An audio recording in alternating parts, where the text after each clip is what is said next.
राहुल गांधी जी ने एक question put up कर दिया कि 20,000 करोड़ रुपए आए कहां से हैं, तो उस पर क्यों तिल मिलाए फिर रहे हैं। एक क्वेश्चन ही तो पुटअप करा। I am not satisfied Hindu राष्ट्र ये मुल्क बन ही नहीं सकता। क्यों? क्योंकि ये देश जो विभिन्न संस्कृति और विभिन्न धर्मों का देश है। क्या दिक्कत है हिंदू राष्ट्र से आपको? हिंदू राष्ट्र का कोई दिक्कत नहीं है, लेकिन हम जो बात बता रहे हैं ये मुल्क जो है भारतीय संविधान के अंदर जो सभी धर्म और सभी जातियों की व्यवस्था दी गई है, तो इसलिए ये मुल्क जो है हिंदू राष्ट्र नहीं बन सकता। क्या आपको क्या प्रॉब्लम है, क्यों नहीं रह सकते हिंदू राष्ट्र में आप? हिंदू राष्ट्र की जो बात है, विभिन्न संस्कृति विभिन्न धर्म का ये देश है। अच्छा, हाँ, एक संस्कृति का देश है ही नहीं। मतलब हिंदू राष्ट्र नहीं बनने देंगे आप? हिंदू राष्ट्र बनने के लिए मना नहीं कर रहे हैं। हिंदू राष्ट्र तब ज्यादा अच्छा लगा जब ना धर्म ना जाति मानवता ही महान। जब तक कि मानवता महान के लिए कार्य नहीं होगा तब तक उस चीज से कोई फायदा नहीं है। ये तो वोट बैंक की राजनीति है, हिंदू और मुस्लिम को लड़ाने की राजनीति है।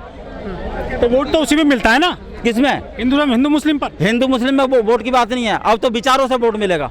विचारों से कैसे मिल जाएगा? जिसका विचार मजबूत होगा उसे वोट मिलेगा, जो भारतीय संविधान के लिए काम करे उसे वोट मिलेगा। अगर विचारों की बात करें तो बसपा का विचार सबसे अलग है, वो मजबूत भी है, उसको वोट क्यों नहीं मिलता? उसे वोट मिला है और 4 साल उत्तर प्रदेश के अंदर सत्ता में रही है बसपा। अच्छा, हाँ, तो अब क्यों नहीं आ रही है बीएसपी लौट करके? बीएसपी लौट कर ये तो एक क्या बोलते हैं आदान और प्रदान होता रहता है, समझे। और बताऊं मैं आपको, भारतीय जनता पार्टी कारपोरेट बिछा रही है कांग्रेस के लिए। 2024 के चुनाव के जब होगा तो कारपोरेट बिछ गया होगा, सरकार नहीं आएगी। मतलब बीजेपी कांग्रेस एक ही है? हाँ, एक ही है। इस मुल्क के अंदर आरएसएस की जो ए टीम हुआ करती थी पहले कांग्रेस थी, अब बी टीम थी पहले भारतीय जनता पार्टी, और सी टीम थी आपका कम्युनिस्ट। और ये आज इस मुल्क के अंदर 5 जो आरएसएस की टीम काम कर रही है। और आम आदमी पार्टी क्या है? आम आदमी पार्टी आरएसएस। अच्छा, हाँ, आरएसएस। तो बहुजन कभी सत्ता में आएंगे लग रहा है आपको? बहुजन तो सत्ता में 2,500 पहले व्यवस्था जो है बहुजनों की थी, और आफ्टर सम टाइम कुछ समय के पश्चात बहुजन का राज आएगा। कैसे आएगा? ना धर्म ना जाति मानवता के महान पर आएगा। नहीं, जाति तो खत्म हो ही नहीं देश में। जाति खत्म, ना धर्म ना जाति, विचारों पर बहुजन का राज आएगा। विचारों पे कैसे आएगा? वोट जात के आधार के धर्म के आधार पर मिलता है? नहीं, जात धर्म पर वोट का मामला नहीं है। ये तो एक अपनी राजनीति को मजबूत करने के लिए और काट छांट करने के लिए जो जात पात की बात करते हैं। आज जात पात की जरूरत नहीं, विचारों की जरूरत है। अब जो है जनता जाग चुकी है, जनता सब चीज को मान चुकी है, जनता देख रही है।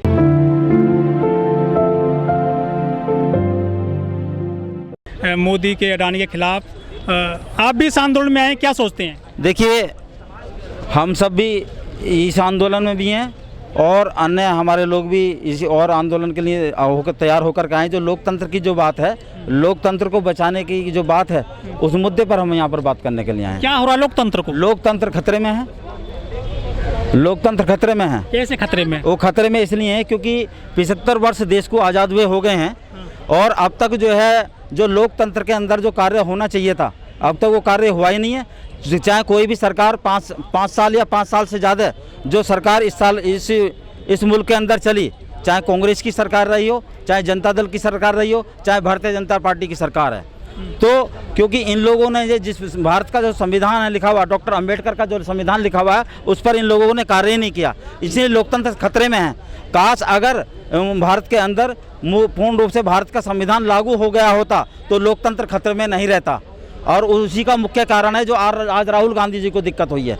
राहुल गांधी जी के जो पिताजी थे राजीव गांधी जी, और राजीव गांधी के जो अदर थे आपका पंडित जवाहरलाल नेहरू जी, जब सबसे पहले भारतवर्ष के अंदर कांग्रेस की सरकार बनी तो पंडित जवाहरलाल नेहरू जी ने एक बात कही। उन्होंने कहा अगर डॉक्टर अंबेडकर के लिखे संविधान को अगर मैं इस मुल्क के अंदर पूर्ण रूप से लागू करूंगा तो हम खून के आंसू बहाएंगे। ये उसी का परिणाम है जो आज लोकतंत्र खतरे में है। जो राहुल गांधी जी को इस प्रकार से जो है क्या बोलते हैं, उनके प्रति जो आलोचना है खरी जाने। राहुल साहब का जो मामला है वो कोर्ट का डिसीजन है, उसमें आप कैसे कुछ कह सकते हो? नहीं, कोर्ट के डिसीजन की जो बात है वो बात एक अलग बात है। कोर्ट के डिसीजन की बात है, काश अगर पहले से उस पर काम हो गया होता तो कोर्ट उस पर डिसीजन नहीं दे सकता था। लेकिन चोर तो कहीं ना कहीं ये भी हैं। कांग्रेस ने ढील बरती है इस मामले में? ढील बरती है। सबसे पहले तो पंडित जवाहरलाल नेहरू जो कांग्रेस के प्रधानमंत्री बने, उन्होंने ढील बरती। देश के प्रधानमंत्री? हाँ, देश के प्रधानमंत्री। अगर पंडित जवाहरलाल नेहरू अगर इस पर काम करते, भारत के संविधान को पूर्ण रूप से लागू कर देते तो लोकतंत्र खतरे में नहीं रहता। इसके लिए जिम्मेदार कांग्रेस की सरकार भी है,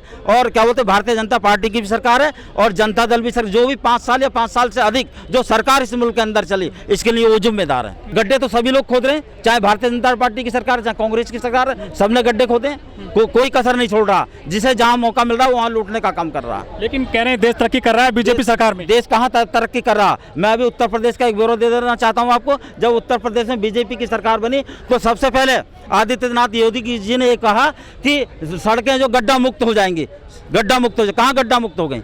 वहाँ पर तो सबसे बड़ा जो घोटाला हुआ। तो कहाँ देश तरक्की कर रहा है? अगर देश तरक्की तब करेगा जबकि पूर्ण रूप से भारत का संविधान इस मुल्क के अंदर लागू हो जाएगा। और संविधान लागू नहीं है, संविधान लागू है ही नहीं, तो फिर देश कैसे चल रहा है? देश कैसे चल? देश पावर ऑफ टर्नी पर चल रहा है, अपनी मनमानी कर रहे हैं। आप यहाँ बोल रहे हैं लोकतंत्र की वजह से बोल रहे हैं, संविधान की वजह से बोल रहे हैं आज आप यहाँ पर खुल। हम संविधान की वजह से बोल रहे हैं, संविधान को पूर्ण रूप से लागू करवाने की हम आवाज को उठा रहे हैं। और इसका मुख्य ये कारण ये रहा जो खतरे में है, जो रिजर्वेशन कोटे से चुन करके जो 131 सांसद गए, चाहे उसमें जो सावित्रीबाई फुले जी भी रहे, उदित राज जी भी रहे, जो 100 रिजर्वेशन कोटे से गए, मैं उनकी बात कर रहा हूँ सभी की।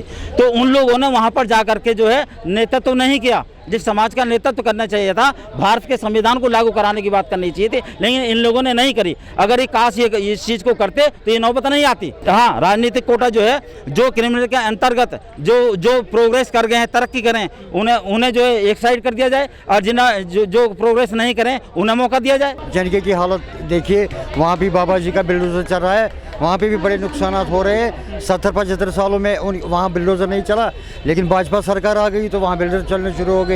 और बेरोजगारी क्या, जम्मू कश्मीर में धारा 370 हटा दिया सरकार ने। हाँ, धारा 370-35 से दोनों हटाए गए, लेकिन जो इन्होंने आश्वासन दिए थे, जो वादे दिए थे, वो खोखले साबित होते चले जा रहे हैं। वहाँ का यूथ ड्रग की ओर चला जा रहा है और बड़ी मुसीबतों का सामना कर रहा है, क्योंकि जहाँ पे वहाँ पे जो अनएम्प्लॉयमेंट यूथ का मसला है, इस चीज़ से भाजपा सरकार से वो ज़्यादा ही हो गया। पत्थरबाज कम हो गया, आतंकवाद घट गया जम्मू कश्मीर में। ये तो इंडियन आर्मी को सराहना चाहिए, इसमें भाजपा का कोई रोल नहीं है, और जे.एंड.के पुलिस का, जिन्होंने इसके ऊपर अमल किया, इसे राह अमल में लाया और वहाँ के जवानों को गलत रास्ते से भटकने से रोक दिया और उन्हें कहीं पे अरेस्ट भी करके रखा है, जेल खानों में डाला है। उसमें इंडियन आर्मी और BSF का अच्छा रोल है, और जे.एंड.के यूटी पुलिस का।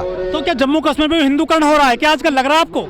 जी, ये तो बात सही है। ये जो अभी आपने हिंदुवाद की बात की, मतलब कि ऐसा होना चाहिए, भाजपा की ऐसी सोच है, लेकिन इस चीज़ से देश नहीं टिकेगा। ये एक गुलदस्ता है, इसमें हर किस्म का फूल सजता है। तभी लेकिन आपकी जो नेता है महबूबा, वो गई है मंदिर में, शिवलिंग पर जल चढ़ाया उन्होंने जा करके। हाँ, वो कोई बड़ी बात नहीं है। देखिए, ये हर एक का, ये खुदा के घर है, ये माथा टेकने की जगह है। महबूबा मुफ्ती मंदिर भी जा सकती है, गुरुद्वारा भी जा सकती है। हमें मजहब नहीं सिखाता है आपस में बैर करना, ये गलत सोच है।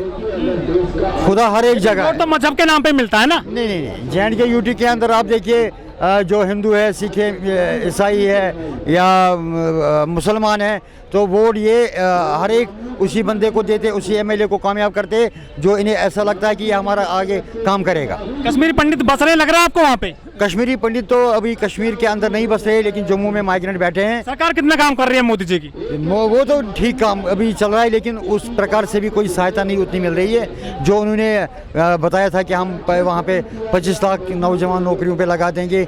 वो भी बेबुनियाद साबित होता चला गया। आप देखिए, आज के डेट में जे.एंड.के यूटी के अंदर, खासतौर पर कश्मीर के अंदर जो प्रोटेस्ट हो रहे हैं JK-SSB के ऊपर, सर्विस स्टेशन बोर्ड के ऊपर, वहाँ पे कोई जॉब का मसला कोई उतना अफोर्ड नहीं हो पा रहा है। कुछ बदलाव आया जम्मू कश्मीर 2019 के बाद में 370 धारा हटाई थी? बिल्कुल, बहुत बड़ा बदलाव आया। वो इस तरीके से आया कि लोगों को टैक्स के मामले में घुसेड़ा जा रहा है, स्टेट लैंड, नजूल लैंड के ऊपर ठहराया जा रहा है। तो ऐसा बदलाव तो देखने को मिला है। और दूसरी बात यह है कि वहाँ पे VIP आते हैं नकली बन के गुजरात से, जैसे ये डॉक्टर आया था, उसके 50 लाख रुपए की दिन की खर्चे थे, वो 5 महीने बैठ के चला गया। इससे बड़ा क्या योगदान मिलेगा जे.एंड.के यूटी को? तो वो तो जेल तो चला गया। अब तो चला गया ना जेल, पत्नी भी जेल गई। बिल्कुल, इतना खर्चा तो किया ना मरकजी सरकार ने उसके सतह के लिए। वो तो PM ऑफिस से आया हुआ था ना। वहाँ जे.एंड.के यूटी के पुलिस की कोई खता नहीं है। वो उसने बाज़ाब्ता कागज पत्र डुप्लीकेट लाया था, उसी के ऊपर वो बैठा था। अच्छा, तो दिल्ली एनसीआर के लोग क्या प्लॉट वगैरह खरीद रहे हैं वहाँ पर, कुछ बस रहा है जम्मू कश्मीर? बिल्कुल, ये किसी को गलतफहमी है। वो जमीन ले रहे हैं, फ्लैट्स ले रहे हैं, उसमें कोई वो वाली बात नहीं है। जे.एंड.के यूटी में जो फैलाया जा रहा है अफवाहें हैं, ये गलत बात है। जिसे बैठना चाहिए, वहाँ पे ज़मीन लेना चाहिए, वो ले सकता है, इफ यू डोंट माइंड, उसमें हमें कोई परेशानी नहीं है।